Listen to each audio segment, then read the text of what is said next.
All right, everybody, welcome to The Climb. I'm going to be joined by Riyaan Jiwani, good friend of mine, elite shooter, just like great dude, man.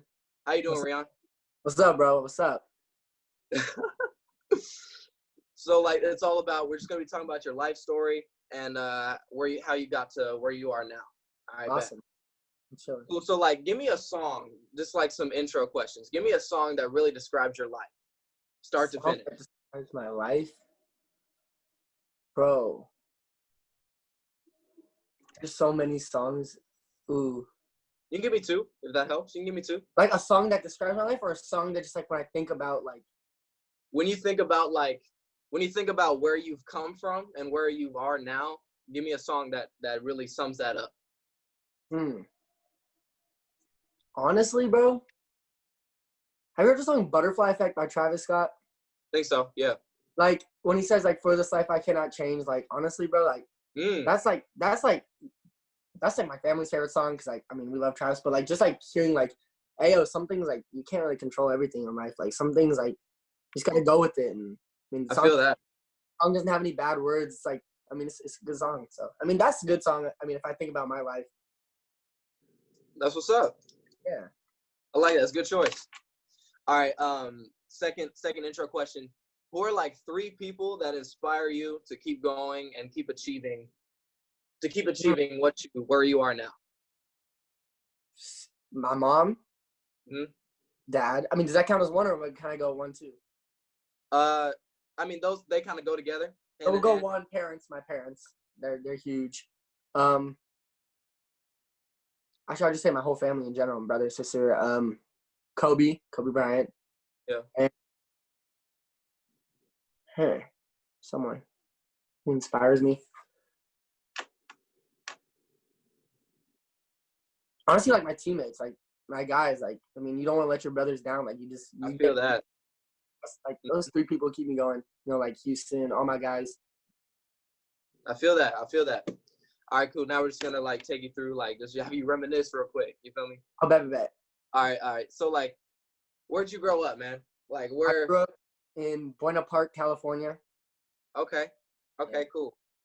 This is like really competitive out there, like with hoop wise, or?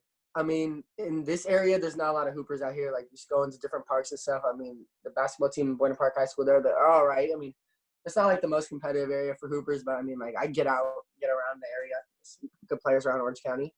Feel that. What's your like first memory about basketball? First memory about basketball? Yeah.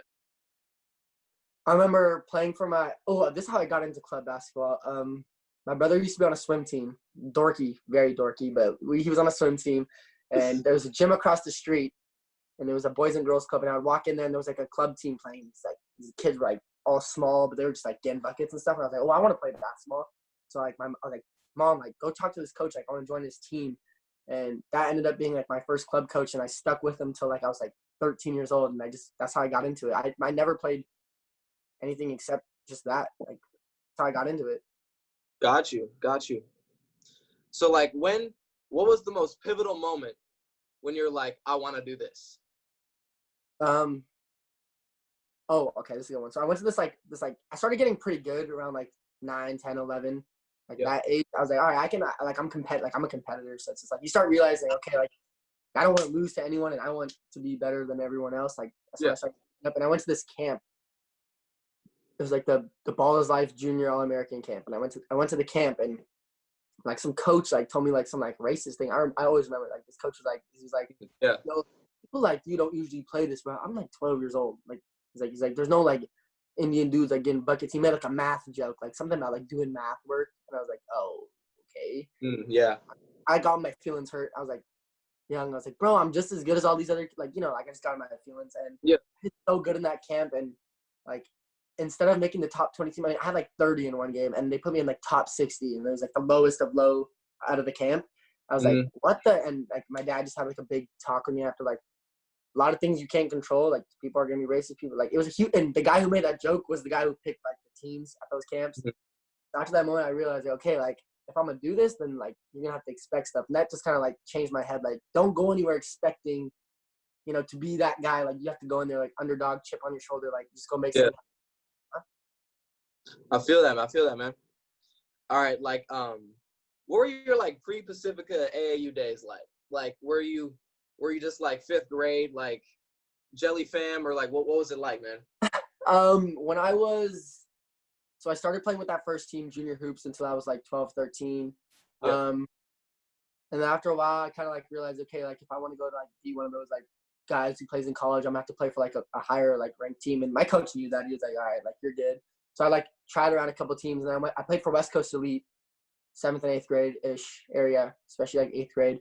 And I played for the silver team at first. I didn't make the A team at first, and I was kind of like frustrated. I was like, I should definitely be on the A team. And then we played the A team. I had 40, and then they moved me up to the A team, and I played with that West Coast Elite like UAA team. That's where I met Tanner, and that was how I played transitioning into like Pacifica. Like I ended up with that team.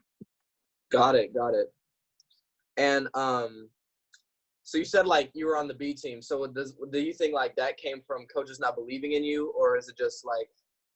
I mean, bro, if I'm gonna be real, like I showed up to a tryout skinny, like I'm still skinny, but like I was like 5'10", like a little Indian kid. The kids on the A team were like, what, 6'4", 6'3", like dunking and stuff. I'm barely touching backboard. I mean, sure, I can shoot and all, but it was just like I didn't look like everyone else, and I knew that. And no matter how many threes you make, like there's just defensive stuff I had to get better at, and it was just like, I mean, the coaches didn't really know me. They knew me like, oh, that kid can shoot, but it wasn't like, okay, like he's gonna be on the A team, like so. Yeah. You're gonna have to prove yourself, especially like not being. I can't jump out of the gym. I'm not 6'8", you know. So just proving myself, and then I've kind of gotten used to like, hey, when you show up, like don't expect it. Like remember I told you, like don't expect it. Just come in and prove yourself, and that's kind of how I got pushed up. I feel that. So like, what was the Pacifica journey like? How did you get to Pacifica? Okay, this story is funny. This story is mad funny. So I went to 8th grade at Fairmont. But I remember my brother was originally interested in going to Pacifica because I knew some players, some parents who used to go to Pacifica, and I knew that Coach Bearkoff was like the real deal. Like I knew he was a real deal because friends, everyone knows him. Dom, like he got mad offers as like a freshman and sophomore, and he's going to Gonzaga. Like Coach Bearkoff knows what he's doing, and it's not a joke. Like he knows what he's doing. So I was like, okay, like if I want to play college basketball, like that is such a sick place to go, and that got pushed out of the way. Like, okay, we can't drive to Newport.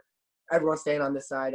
Your brother's not going to Pacific anymore. Like he's going to Fairmont, and I was already at the Fairmont Middle School. So like, okay, like come to Fairmont. Like the coach was like, I'm not gonna say much, but he was there. He was a coach. But my brother's going there, and after a while, I started realizing like I don't like anyone here, or the coaches, or the players. I just didn't like the way the school was ran. I mean, I took a shadow day. It was so boring. It was awful. And my brother started to hate it too. He realized the basketball team all wasn't expected to be, and he ended up leaving.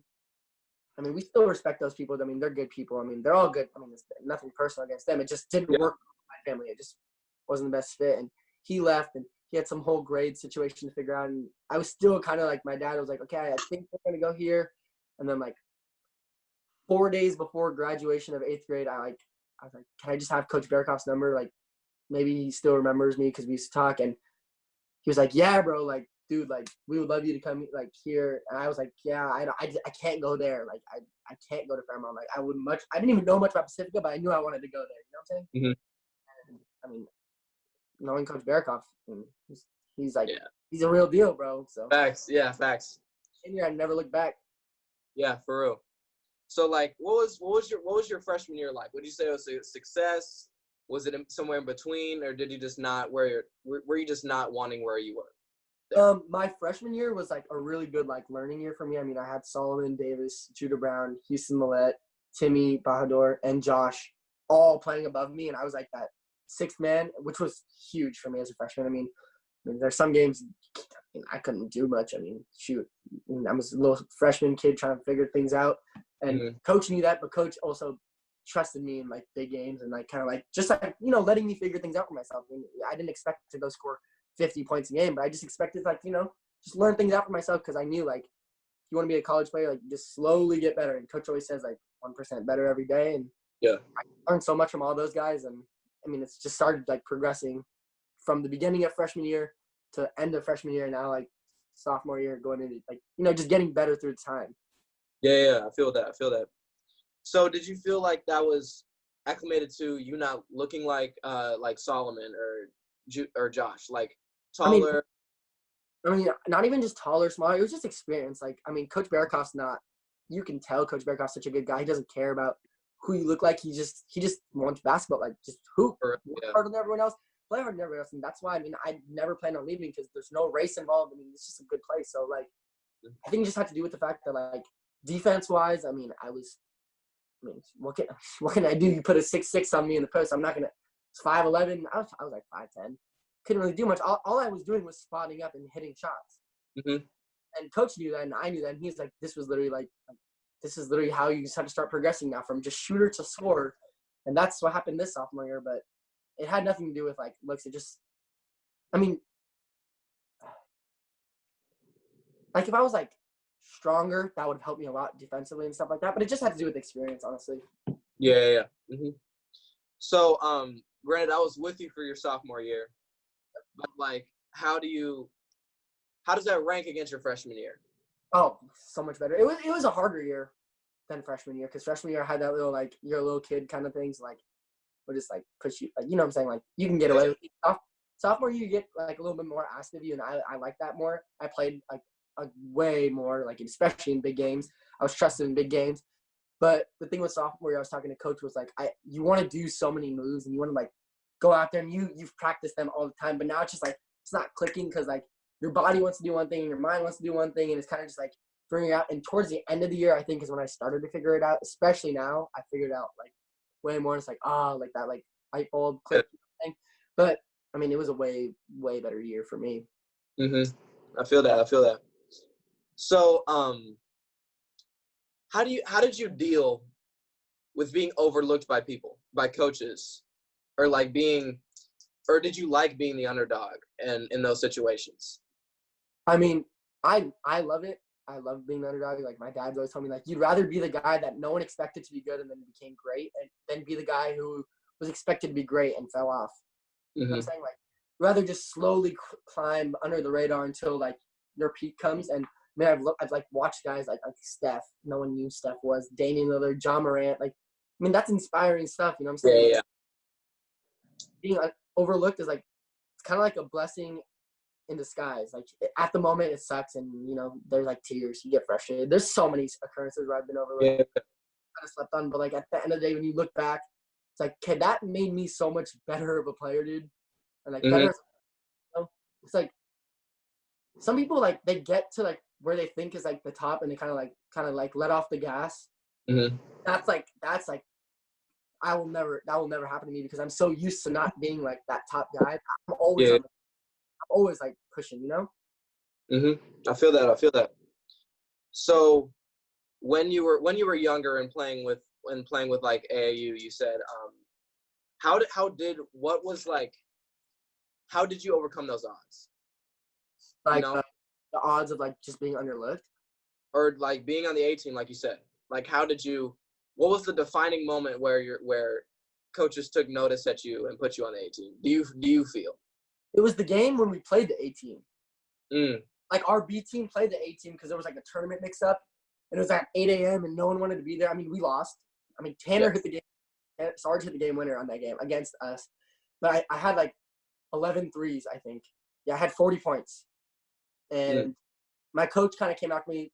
The head of the whole program came up to me after. He's like, yeah, bro, like, you just like, yeah, like, okay, like, we see you, bro. Like, enough said.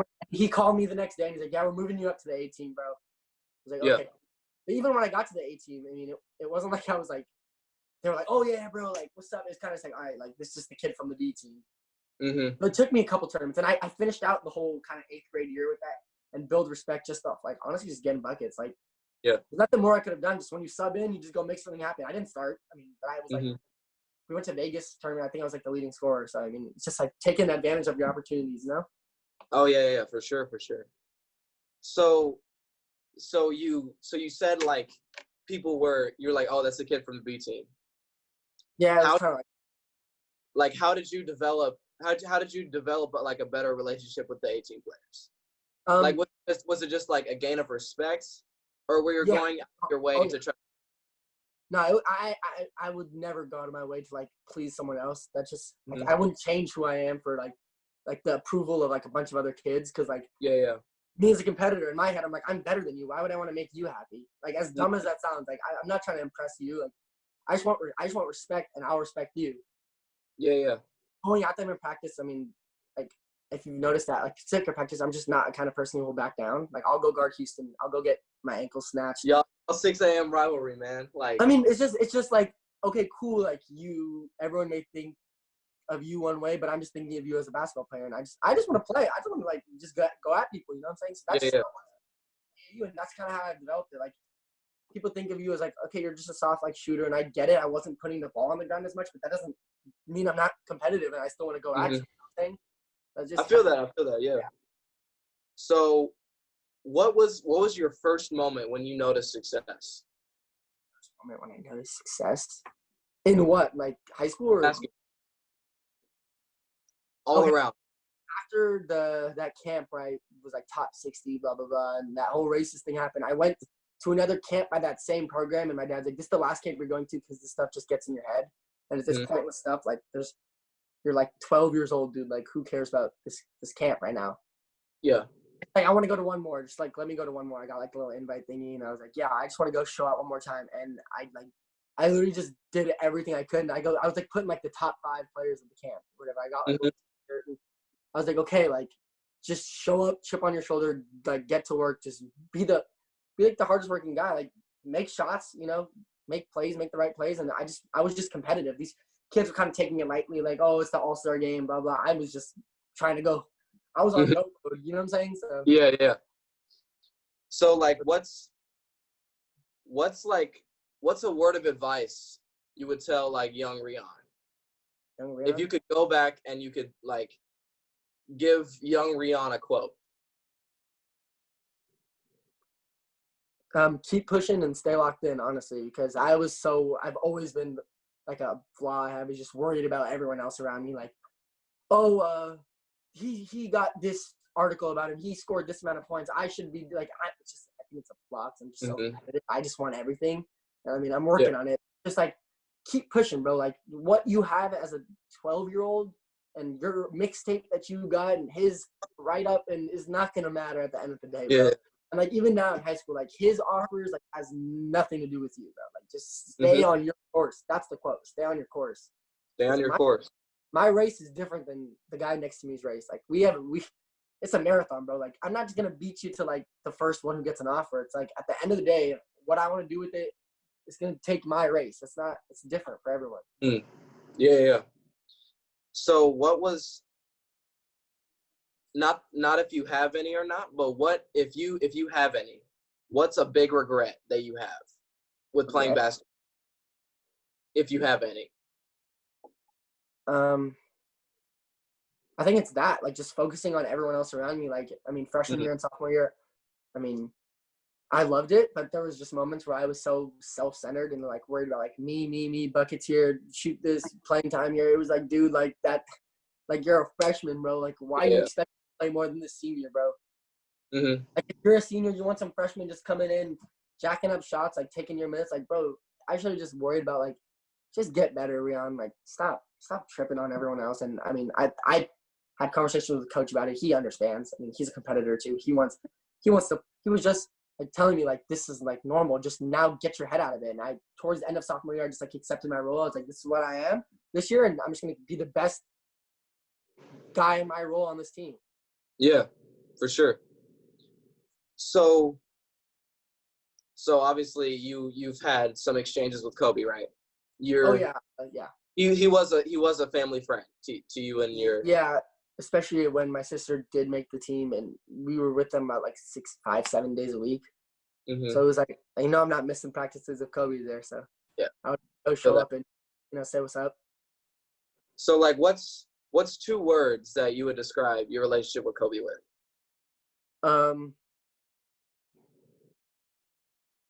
Sponge and respect. Sponge because everything he said I listened to. If it had nothing to do with me, I would still listen. Like how he said things. When he talked, he would always tell stories about like to my sister's team, but I would just be like listening, like, oh, what's he saying? What's he saying? Yeah. The respect, because I remember times when he would come over and just talk to me and my brother.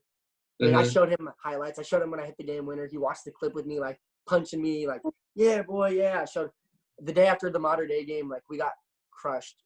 We played really bad. I had some good moments, and he was just giving me tips, like, yo, like in this moment, like do this. He read the article, like how we didn't score the ball well. He's like, you got to bring your team up in this way, like at your role, like just like he understood I'm a basketball player, and I care. I mean, he would let me and my brother go shoot on the other side. He would stay after and shoot with his daughter and my sister and me and my brother, and it was just like I was a sponge, because no matter what he said, what he did, what he wore, I'm just soaking it in. Yeah. And he just kind of had a respect for me, like, okay, if you want to go shoot around, like, we'll just stick to half-court stuff. You and your brother can go get shots up. And just respecting me, like, he wasn't rude at all. He always said, what's up, hugs, high fives. So, I mean, what else could you ask for? For real. So what's one thing you remember Kobe telling you? Because you said you've like embraced all of his advice and teachings and whatnot. So just what's a quote you remember specifically? I have two. I have one on the court and one like off the court. Okay. On the court, I remember tripping out about mid-range jumpers, because like in the game I took 3. It was the day before I took 3 pull-ups and missed them all, and I was like jumping too too much like on the shot. I thought like I had to jump high to get shots up, and I was like, yo, Kobe, like when you would shoot like fadeaways, like how do you like get lift on the shot? And he said, what you need lift for? I was like to shoot it over the other guy. He's like, don't worry about the legs part of it. Just shoot your like hand over his hand. Like try to aim for hand higher than legs higher. That's how he did it. It wasn't about jumping higher than the other guy. It was about just like reaching over. It's like the simplest quote ever, honestly. But it changed the way I shot pull-ups, because I'm always thinking like jump higher and then release it at the top, but that changes your form a little bit. So it's like just keep your legs similar but release higher. Like move your shot set point from here to like here. That sounds so easy, and I didn't even think of it that way. And I was like, oh. And then the next game, hit like a couple pull-ups. I'm like, okay, I should probably listen to that guy more. Yeah, for real. And then off the court, I was telling you about how how I'm like an underdog. Like we were just talking about it with my dad. Like I don't look like everyone else, and he was like, dude, like that's like the best thing ever. Like you can change the ways for real. People look at one specific like type of person. Like you can like inspire others to like who don't look like everyone else to like be hoopers too. And bro, be a pioneer, bro. Yeah, that's what I'm saying. Bro. So you don't have to get into any details about it, but like how were you impacted personally when Kobe ended up passing away? Oh, dude, it was so hard for my family. I mean, my sister was really close with his daughter. And I mean, my sister was the newest player on the team, so it wasn't like we had the same connection like the other families on the team. Yeah. But, I mean, it sucks. Like, you see someone every single day just expecting them to be there. Like, yo, bro. Like, I was still in shock that my sister got to play for Kobe, and she's been only there for like 5 months. And I'm just tripping like, oh, my God, it's been 5 months, and I still can't get over the fact that that's Kobe, like, right there. And just the fact that, like, we talked about so many things. Like he like was asking about maybe coming to one of our games at Pacifica. He wanted to. There was like family parties where my family went to the same party with them, and just like becoming close. And it just like, it just sucks. Like we were talking about like getting shoes from him. Like always joking with him about taking his shoes. I mean, he became really close friends with like my sister and my dad, like and my mom. Like my brother and I were just like fangirling the whole time, but it was just hard. Like, I just wanted to learn so much more, and I just wanted to like him to like know me so much more. Like, he's talking about like staying with my sister's team all the way through high school. Imagine like 6 more years being close to Kobe. Like, come on, bro. Yeah, that's like a hooper's dream. For real. Yeah. So, if you were to go back and relive moments from your freshman year, whether that's your best moment or your lowest moment, in your lowest moment, I'm meaning like, what would you do to get out of that slump or negative thoughts? What would you do? I had like a 3-game span of like not making a shot. Like, and it wasn't I wasn't playing. Like, I literally was playing and just bricking, and I remember crying about it, like actually crying. And coach was like, dude, like, do you realize that like this happens to like every professional basketball player ever? Like, anyone who like just plays the game and goes through hard moments, like, why are you crying about it? And I just like I think he understood I wanted to just be good so bad, and just like it wasn't like working. And I would just tell myself like, bro, it doesn't matter. Like, Yeah. Like where you're at right now, like where I'm at right now is like miles different. Like I'm not like that just has no effect on me right now. And I thought it was the end of the world. I would like literally just like stare at the ceiling, like just like mad at myself. I'd go shoot more every single day, and it's like, dude, like it doesn't matter. Like just get better. Like stop tripping. Yeah. I feel You're that. not going to the league off of your freshman year game. Mm-hmm. One thing I did notice from you, because when I shadowed it when you were in your freshman year, right? Yeah. One thing I really noticed is that you exuded confidence. You were just, you knew, like, you not trying to be, you knew you were like one of the guys. Yeah, like, yeah. You knew that you're something special, and like I really admired that, because not a lot of people do that. Not a lot of people can have that self pride. You're not arrogant at all. It's just People enough. like to tell me I am. I'm like, come on. You're not though. You're just you're close. You're close, but you're not too crazy with it. Yeah, And yeah. many people admire that about you. I'm just gonna say that. Many people do, bro. Like that's one thing that's crazy. I mean, that's literally my mom and dad right there. Really? Honestly, that's one thing that I know I have been taught, and I have been like practiced, and I've just that's kind of become a part of me, just being a confident guy, like whether that's on the court, off the court. Like my dad always told me, like, dude, you know you belong, right? Like no one is like in some league above you, or no one should put you in some league below them. Like you belong, whether that's on the court with the best players in the country. If you believe in yourself as a player, then you're one of the best players in the country to you. Mm-hmm. I mean, if I'm standing on the court with all these NBA players, like, why would I change who I am? Like, that's just awesome. But you still got to be you. And I mean, like, just kind of who I've become, just a confident person who's like, I'm not really afraid to speak or just act the way I am. I mean, sometimes I got to tone it down a little bit. I'm working on it. But it's just like how I've grown up. And that's just kind of something that's a little bit more natural to me than like others, where like I have flaws in some categories. I think that's one of my strengths. It hurts me sometimes. It hurts me. I mean, sometimes people think I say a little too much. Sometimes I do. But I think that's just something that's just a part of me, like just being a confident person. Yeah, for sure. So going into your junior year, what are 3 goals you have? Not just, it couldn't be just about basketball. It could be life in general, academics, or whatever. What are 3 goals you have going into your junior year? Like personal goals or team goals? Like Riyaan goals or like? It could be whatever you want. Riyaan goals, team goals, it could be whatever. So for the first one, I'll go with team 1. It's like a 2-into-1. I want to win our league again. Same, like that's one like branch of it, and I want to win every away tournament we go to, along with like winning. Like I mean, obviously everyone wants to win CIF and state. Like that's just a given. Like we're not going to play if it's not to go win every game. But I feel like we've came home empty so much on these away tournaments, bro. Like went to Portland 2 years in a row, lost in the championship. Like come on, bro. Like I feel like it's important if we're using the school's resources, and I mean we're taking a lot. I mean coaches leaving their families, we're leaving our families, and some of them are in Christmas time. Like we're not going there to mess around. I mean, as fun as it is, those are like the most fun trips. But like, you gotta bring like I feel like that's important. It would look a lot like really good for our team if we can just put together a couple of away wins. 2, a personal goal. I want to get a Division I offer this year. Oh yeah, for sure. Whether that's like Ivy League or just anything. Like I just want to. That's like a life goal. You know what I'm saying? Like this is year I can like put it together. I've gotten taller and stronger, scoring a lot better. Like I think that's a good one. And then another personal one is I want to be first team all league. I think that's a good one. For sure. Yeah. I like those. Yeah. Those are in your reach. I can totally see that, bro. Thank you. So I kind of just want to go back to last year. During the final game at Vanguard, back in the locker room, I know you know what I'm talking about. Yeah. So what was going through your mind when you saw what happened in the locker room? At the end. Yeah. Dude, I was so sad. Yeah.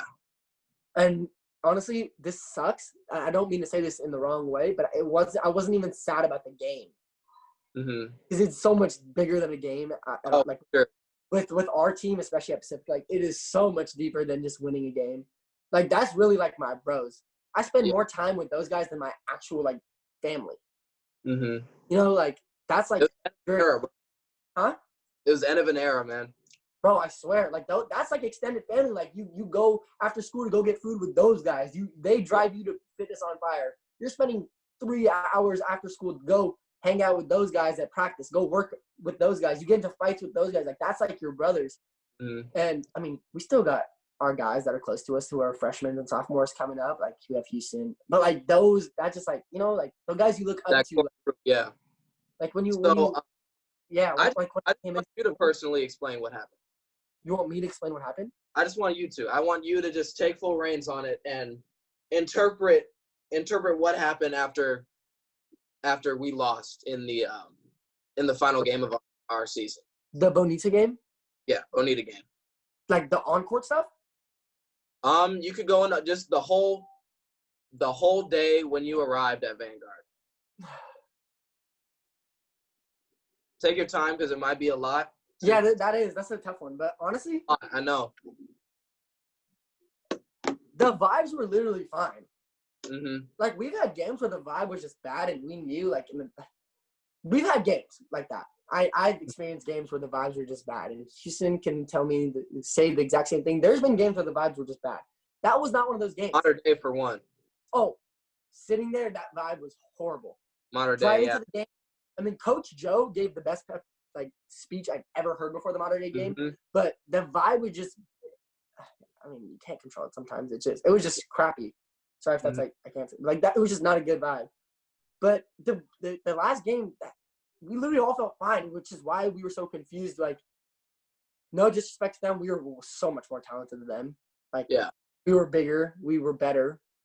But there's proof that if you come in with like that little lackadaisical vibe in big games, coach always tells us it's playoff, anything can happen. A team that was far less talented than us just like put it on us. And I'm gonna leave the on-court stuff at that. Like, we all knew at the end, like, we are such a different team than how we played. I mean, I was so bad. I didn't do anything. I don't think I did. I mean, Houston could tell you and Judah and Josh literally never gets hurt in that game. So, like, that was just like, okay, that sucks. But Tanner did step up, if you do think about that. Oh, dude. Tanner showed everybody that he's going to be, like, crucial for the future of our school. For sure. But and EJ throughout that playoff run and even like some games like Los Osos, that chase down block, like there's like little moments. Oh yeah. There's like little moments with those two. Like, oh, okay. Like I mean, I'm sure when I was a freshman the same thing happened, like a couple big shots and moments. Like, okay, dude, like we see you, and I never really got to understand that, like how people look at freshmen, but like I'm acting like such an old head, bro. This is so stupid. But you know what I'm saying? Like, you know when you, like, see a play and you're like, dang, like, okay, bro, I see you. Like, I didn't know you had that in you. And then you just realize that that's just, like, they're just good. They're just really good players, too. Yeah. Like, EJ is a killer. Sarge is a killer. Bro, I watch your games, bro. Same stuff. Post fades, same things. Appreciate it, man. You just see, I just love basketball. So, like, when you see those little things, that just, like, gets you, like, a little excited. But back to the game. Dude. Charles also did really good in that game. Oh, for sure, yeah. I think Charles low-key carried. They couldn't really do anything to him. I don't think a lot of people can do a lot of stuff to Charles, which sounds like dumb, but at the same time, like, you know what I'm saying? Like, he's a force, bro. For sure. Like, that's my guy. And then towards the end, Judah started picking it up, and we're thinking like, okay, like it's coming down to the end, and it didn't fall the way we wanted. I'm not gonna say anything about the refs, but yeah. So then, after the game, we were more sad about just the brotherhood kind of like being shifted now from like, this is us, like, okay, now you guys got to go your own way. And we didn't even care about the game at that point. It was just, that just sucked. Like, I'm sure there was a few moments within that really got to everybody. I know exactly what you're talking about. Yeah. I mean, it's really unfortunate to see that, you know? Yeah. Because when Josh was an integral part in getting me at Pacifica. Mm. And to see him break down like that, kind of. Yeah, to see everyone like that. Yeah. It didn't get to me. And Lucio's speech, remember Lucio's speech? Oh yeah. That really stuck with me for a while. That really did, bro. Honestly, yeah. I mean, Big Mike's hit the hardest for me. I feel that one. Elijah too. Everyone's, honestly, I can't even count. Like everyone's was everybody. And you could tell, like in the bottom of their heart, no matter how much annoying stuff we've been through, how much stuff we didn't like, how much stuff that sucked, all the times we had to run and we didn't feel like running, all the morning practices where we were just tired, no matter what. Like it didn't matter because you could tell how genuine everyone just loved the team. Yeah, I think that's the most out of it. Like we can't go to practice tomorrow with y'all. That was me. That was my thought. Like I can't practice with you guys anymore. I thought it was like I won't be able to see y'all after this year. Oh yeah. Yeah. That. Oh man. That was. Yeah. It was at the same time. It was a good finale to what we all are like what everybody went through, coaches included. But also the little moments where you kind of. This is my first time reflecting on the season. The little moments too where we kind of grew together. Oh. St. Mary's for one. Like I think it was the meeting before Capo Valley at home. When we got into the little beef? Yeah. That was big. Do you remember that meeting when we all sat and said things that like frustrated us? Oh yeah, that was before the really bad practice. That was before the really bad practice. Yeah. Why was that? Was that a summer game? No, it was no, because a bunch of different people were acting up and did something. We're kind of doing something like I don't want to go into detail. Yes. Yeah. That was right before the season. Right before the season. Yeah. That the bad practice for one too, that brought us together even more. What, running? No, I'm not even that. Just like to see coach like that. That was another thing. Well, on one hand, I know like the freshmen really. Who was there? Jack, Tanner, me, and Isaiah, right? EJ was there too. I know that. I think so. Yeah, we really came together at that moment for sure. Yeah, but anyway, you got just take whatever time you need. Like, what's next for you? What's next? What's next? Just preparing for this junior year. It's a big year for me, academically and athletically. Yeah. Just preparing to be a leader, which honestly, it's honestly kind of natural for me to like, because I'm not shy. I'm not like a shy person, and I'll speak up to anyone. But just like learning to like think team first, me second. Yeah. I'm getting better at that. Just preparing to make big plays. Because I know Houston's everyone we play against is gonna know about him. And kind of like being the guy with Houston to like, just like help them out like in big games. Like we're all gonna have to come together, gel as much as possible. We have we have talented guys. Like that's no one can take away from us. No matter who we lose, like we're talented. But I don't know, just preparing. Hopefully, like see some action with some colleges in the future, like the next 2 years, and then honestly just trying to win. Just get better person and a player. For sure, man. Like I hope for all the best for you, man. Man, appreciate you. I hope for the best for you too. Thank you. Of course. So man, this has been the first episode. Riyaan Jiwani, man. My guy. The climb, baby. The climb. Yes, sir. The climb. They gotta tune in. Yes, sir. All right, brother. We out of here? Yes, sir.